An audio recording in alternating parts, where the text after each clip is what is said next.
Hello everyone, I am Srijan Bhardwaj and today I am going to take the two very important but small topics. And one of the topic is, you can see, that is crystallization. And second topic which I am going to take in the same video, that is difference between physical and chemical change or changes you can say. दोनों topic बहुत ही छोटे हैं लेकिन बहुत important है।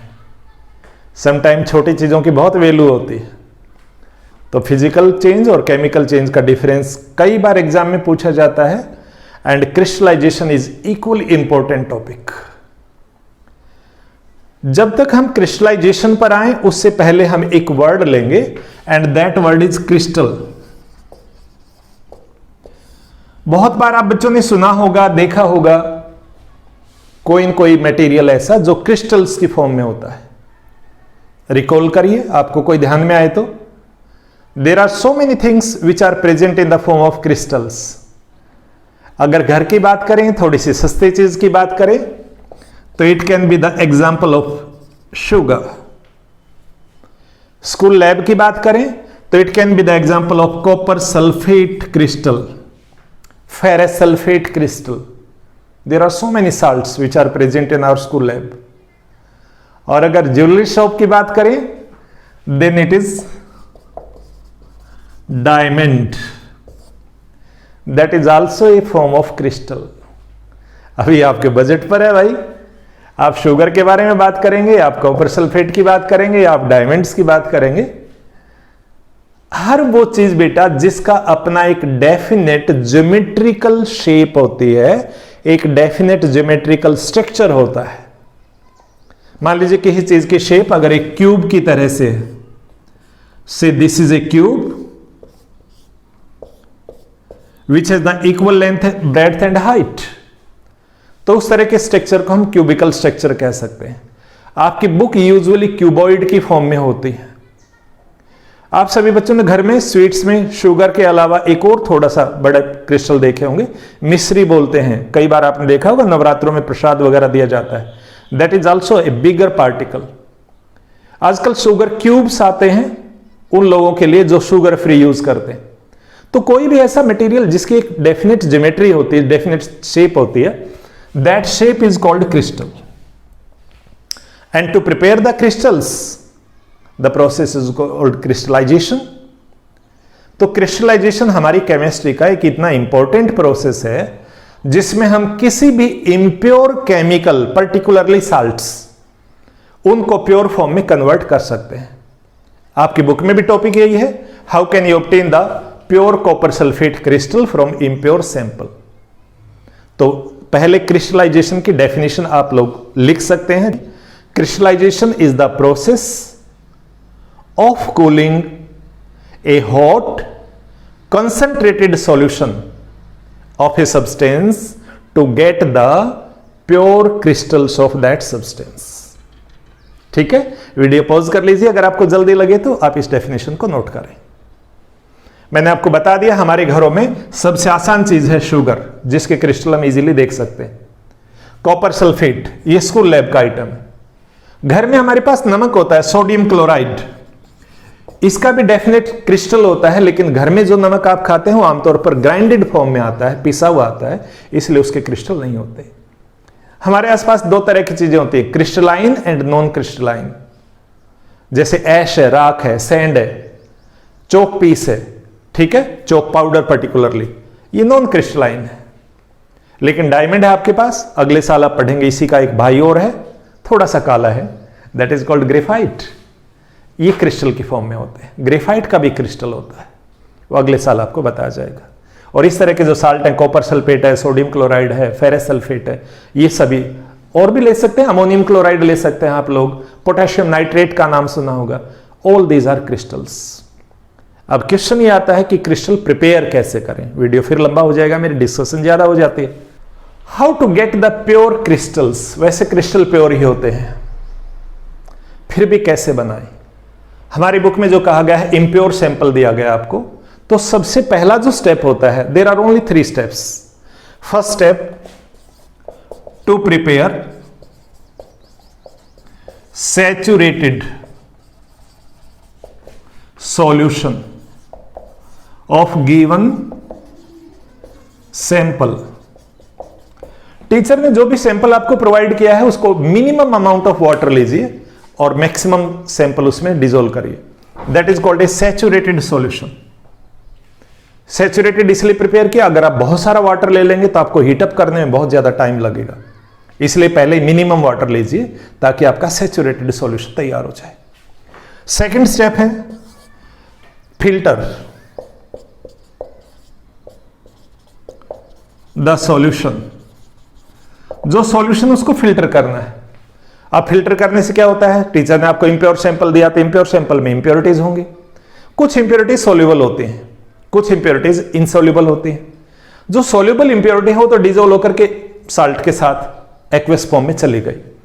लेकिन मान लीजिए उसमें डस्ट पार्टिकल्स हो सकते हैं, उसमें हमारे पास वुडन पार्टिकल्स हो सकते हैं, उसमें आयरन फिलिंग्स हो सकती हैं, उसमें कोई भी ऐसा मटेरियल हो सकता है जो वाटर में डिजोल्व नहीं हुआ, हमें दिख रहा है, may be floating may be settle down, हमें दिख रहा है सॉल्यूशन के अंदर। तो ऐसे केस में हम उसको फिल्टर करेंगे और जैसे आप फिल्टर करेंगे you will use A funnel.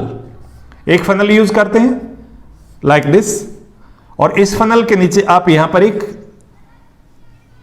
इसमें फिल्टर पेपर लगाएंगे। ये हमारे पास चाइना डिश है। जैसे आप फिल्टर करेंगे, स्टैंड वगैरह नहीं बना रहा अभी, ठीक है, स्टैंड बनाने होते हैं, फिल्ट्रेशन का प्रॉपर होता है। अब यहां पर जो आपका लिक्विड होगा that is A mixer saturated solution. इस सैचुरेटेड सॉल्यूशन को हमने यहां पर डाल दिया। डालेंगे तो धीरे धीरे इसका कुछ केमिकल नीचे आ जाएगा। स्टैंड अगर लगाना है, चलो ऐसे स्टैंड लगा लेंगे, क्योंकि अदरवाइज हवा में तो रुकेगी नहीं फनल। अब धीरे धीरे नीचे आएगा तो इट इज कॉल्ड फिल्ट्रेट।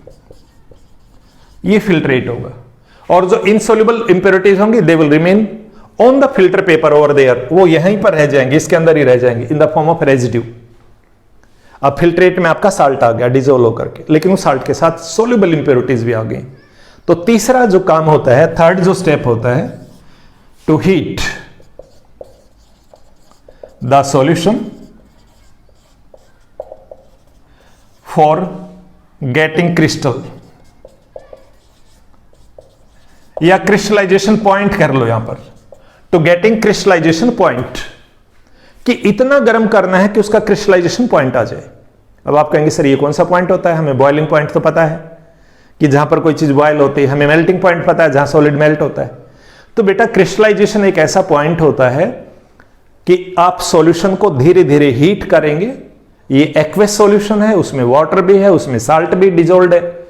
आप हीट करेंगे धीरे धीरे, मैक्सिमम वाटर आपका एवापोरेट होता चला जाएगा। Now you will heat it. अब आप इसे हीट करेंगे।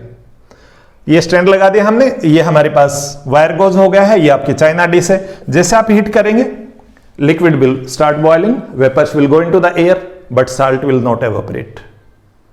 Now you will have to heat it up to the crystallization point. Crystallization point का मतलब ये होगा कि जैसे जैसे आप इसे हीट करेंगे it will take the more and more saturated form, और ज्यादा सैचुरेटेड, एक तरह से सुपर सैचुरेटेड फॉर्म में जाएगा ये। आप एक ग्लास रॉड लेंगे, ग्लास रॉड को इसमें डिप करेंगे, और ग्लास रॉड को डिप करके यू विल ब्लो इट, और उसके बाद आप ग्लास रॉड पर फील करेंगे something crispy at your in between your fingers. Some whiteness you will feel on the glass rod. That stage is called crystallization stage. यहां तक आपने उसे गर्म करना है, और लास्ट काम करना है आपने, keep it undisturbed for 4 to 6 hours. यहां पर लिख देता हूं,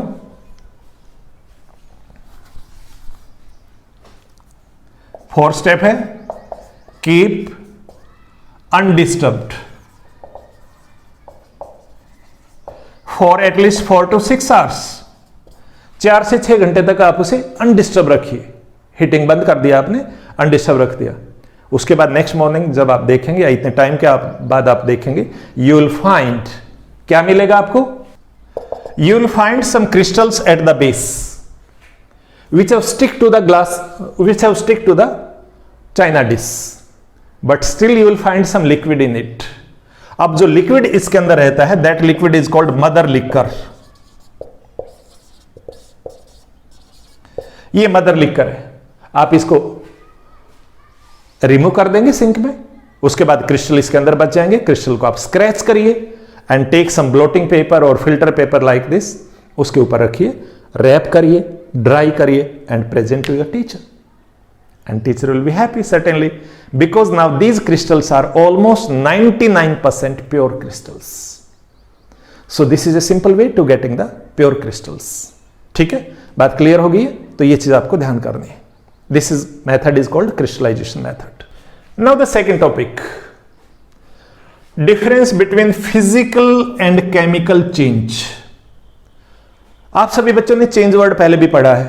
change means when something new is formed, that is called change. When something new appears, night के बाद डे आता है, that is a change. Day के बाद नाइट आती है, that is a change.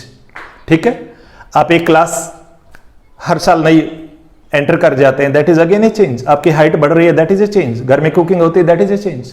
So there are uncountable example of changes in our surrounding. But सवाल ये आता है कि फिजिकल चेंज और केमिकल चेंज को हम कैसे समझें. बेटा physical changes are simple changes which are usually reversible in nature, कि जो पहले काम था वो दोबारा से हो सकता है. जैसे हम एक वाटर को बॉयल करते हैं, या बॉयल को छोड़ो, वाटर को जैसे हम फ्रीज करते हैं, वाटर को फ्रीजर में रखा, कुछ घंटों में आइस में कन्वर्ट हो जाएगा. So water will convert into ice. अब इसमें केवल टेम्परेचर चेंज हुआ है और उसकी फिजिकल स्टेट चेंज हो गई, बट इसमें कोई नया केमिकल मटेरियल नहीं बना है. So such type of change is called a physical change. क्योंकि जैसे आइस को आप हीट करेंगे, you will again water. Cool करने पर यह काम हुआ, हीट करने पर दोबारा हो जाएगा. That means this change can be reversed. So such type of simple reversible changes in which new substances are not formed are called physical changes. फिर से रिपीट करो.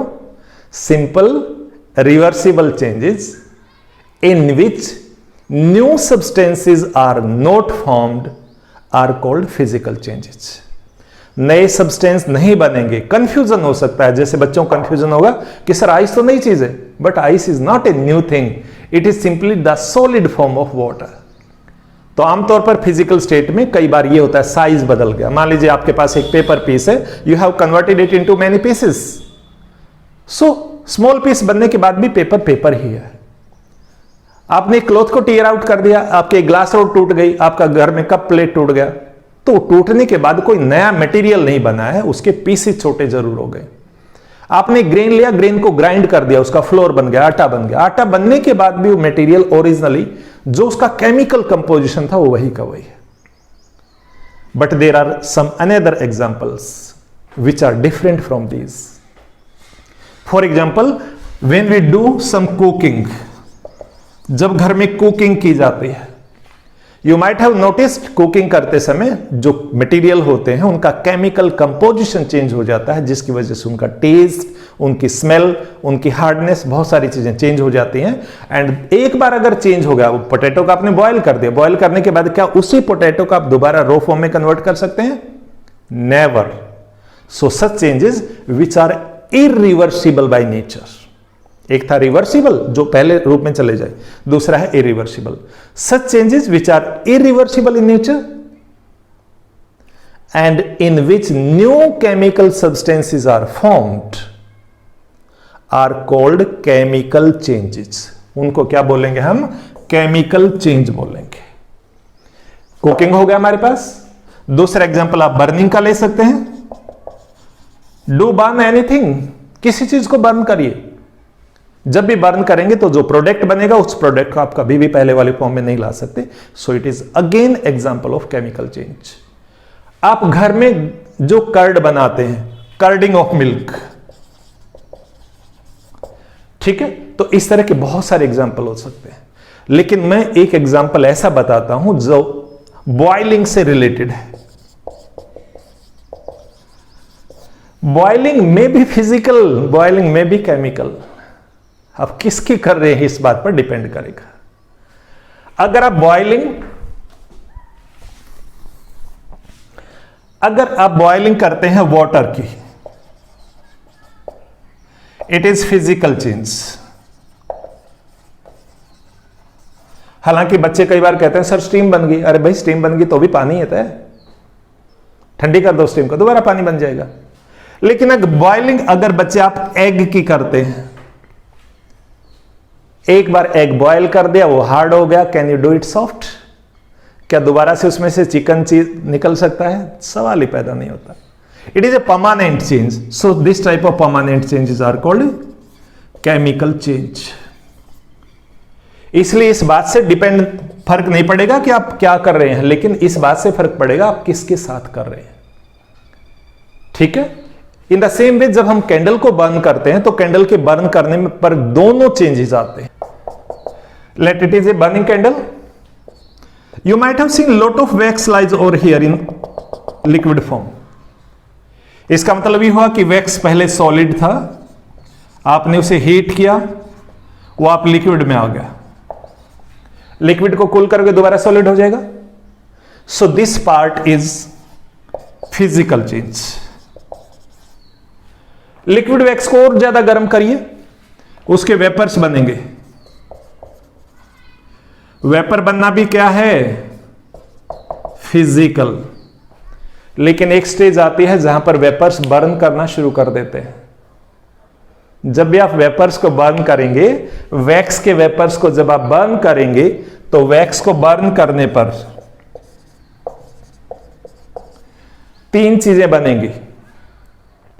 एक बनेगा वाटर, आपको अभी नहीं पता, अगले साल पढ़ेंगे आप लोग, क्योंकि वैक्स में हाइड्रोजन होती है, ऑक्सीजन की प्रेजेंस में होता है तो वाटर बन जाएगा। दूसरा बनता है कार्बन डाइऑक्साइड, और तीसरी बनती है हीट अलोंग विद लाइट। और ये चारों चीजें मिलकर के कभी भी वापस वैक्स नहीं बना सकते। So burning of wax is a example of chemical change. मेरे ख्याल से बात क्लियर हो गई होगी। तो इस तरह से आपने ध्यान करना है। So physical change and chemical change are the changes which occurs in our surrounding in our day to day life. Just we have to identify. अगर कोई परमानेंट चेंज है और उसमें नए सब्सटेंस बने जिनकी प्रॉपर्टीज भी नई हैं, then it is a chemical. लेकिन अगर कोई ऐसी चेंज है जो टेम्परेरी चेंज है, वापस रिवर्स बैक की जा सकती है, या उसमें नया प्रोडक्ट नहीं बना। कभी कभी रिवर्स बैक नहीं होता। मान लीजिए ग्लास टूट गया, अब टूट गया तो टूट गया, दोबारा तो नहीं जुड़ेगा। लेकिन नया मटेरियल नहीं बना, तो नया मटेरियल ना बनने की वजह से ये चेंज भी क्या हो जाएगा? Physical change. ठीक है। तो इस तरह से इसको हम बहुत इजीली डिफरेंशिएट कर सकते हैं। एक छोटी ही टेबल बना के आपको और बता देता हूं। So you can see over here there are 5 parameters जिन पर हम एक बार फिर से फिजिकल और केमिकल चेंजेस को क्लियरली अंडरस्टूड करने की कोशिश करते हैं।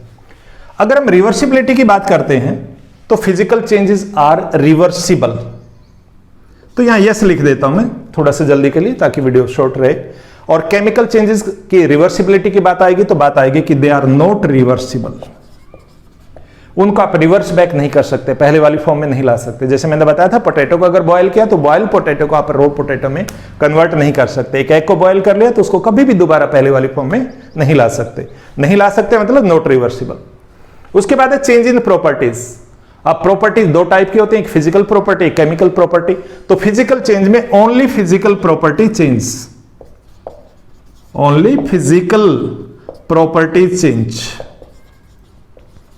केमिकल प्रॉपर्टी में कोई बदलाव नहीं आता, मतलब साइज छोटा हो सकता है, टेम्परेचर बदल सकता है, शेप बदल सकती है, पेपर को आपने फोल्ड कर दिया, टीयर कर दिया, क्रम्बल कर दिया। ठीक है। तो ये सारी फिजिकल चेंज में आएंगे। एक वायर को हीटअप कर देते हैं तो हीटअप करने पर उसका टेम्परेचर चेंज हो जाएगा, तो फिजिकल चेंज है। लेकिन ये नहीं कि आयरन का वायर हीट किया और गोल्ड बन गया, यानी प्रॉपर्टी नहीं बदलेंगी, केमिकल प्रॉपर्टी नहीं बदलेंगी। तो लेकिन जब भी केमिकल चेंज होगा तो केमिकल प्रॉपर्टीज बदलेंगी। Chemical property change, chemical properties change होती है। ठीक है, ये बात आपने ध्यान करनी है। और लास्ट है हमारे पास केमिकल कंपोजिशन। तो फिजिकल चेंज में नो चेंज, तो नो न्यू केमिकल कंपोजिशन, कोई केमिकल कंपोजिशन नया नहीं बनता। जैसे वाटर को हीट करते हैं, वाटर को कूल करते हैं, तो वाटर हाइड्रोजन और ऑक्सीजन के कॉम्बिनेशन से बना है, H2 फार्मूला होता है, तो वही रहेगा। बट जब कभी भी केमिकल चेंज आएंगे, मान लीजिए hydrogen and oxygen react with each other, तो उनके केमिकल कंपोजिशन में चेंज आ जाएगा, they will form a new substance. तो यहां पर लिखेंगे new chemical composition is formed. So this is all about physical and chemical change. I hope अब आपको ये समझ में आ गया होगा। तो this was the small video and दोनों पार्ट को बहुत अच्छे से प्रिपेयर करिए। एग्जाम के पॉइंट ऑफ व्यू से दोनों क्वेश्चन इंपॉर्टेंट होते हैं, ठीक है। कई बार क्रिस्टलाइजेशन और एवोपरेशन में डिफरेंस भी पूछ लिया जाता है कि क्रिस्टलाइजेशन और एवोपरेशन में क्या डिफरेंस होता है। तो क्रिस्टलाइजेशन में हम प्योर क्रिस्टल्स ऑब्टेन करते हैं and it is A actually process of combination of many other processes. लेकिन एवोपरेशन में केवल एक ही प्रोसेस होता है जिसमें लिक्विड पार्ट एवोपरेट हो जाता है, लेकिन उसमें जो डिसॉल्व्ड इंप्योरिटीज होती हैं उनको आप दूर नहीं कर सकते। क्रिस्टलाइजेशन में डिसॉल्व्ड इंप्योरिटीज को भी क्या किया जा सकता है, दूर किया जा सकता है और 99% प्योर सब्सटेंस को आप ऑब्टेन कर सकते हैं। जो हमारा सी वाटर होता है उसमें जो इंप्योरिटीज होती हैं उनको दूर करने के लिए हम क्रिस्टलाइजेशन प्रोसेस ऑब्टेन एक तरह से यूज करते हैं, हमारी जो फैक्ट्रियां वगैरह होती हैं वहां पर, ठीक है। So this is all about it. Physical change और केमिकल चेंज को ध्यान से समझिए, एग्जाम में आने वाला टॉपिक है ये भी। तो इसी के साथ हमारा सेकंड चैप्टर का ये फाइनल वीडियो है। आई होप आपको पसंद आएगा। कोई भी आपका डाउट है तो आप दोबारा से पूछ सकते हैं। Thank you very much. Stay safe, stay healthy. Thank you.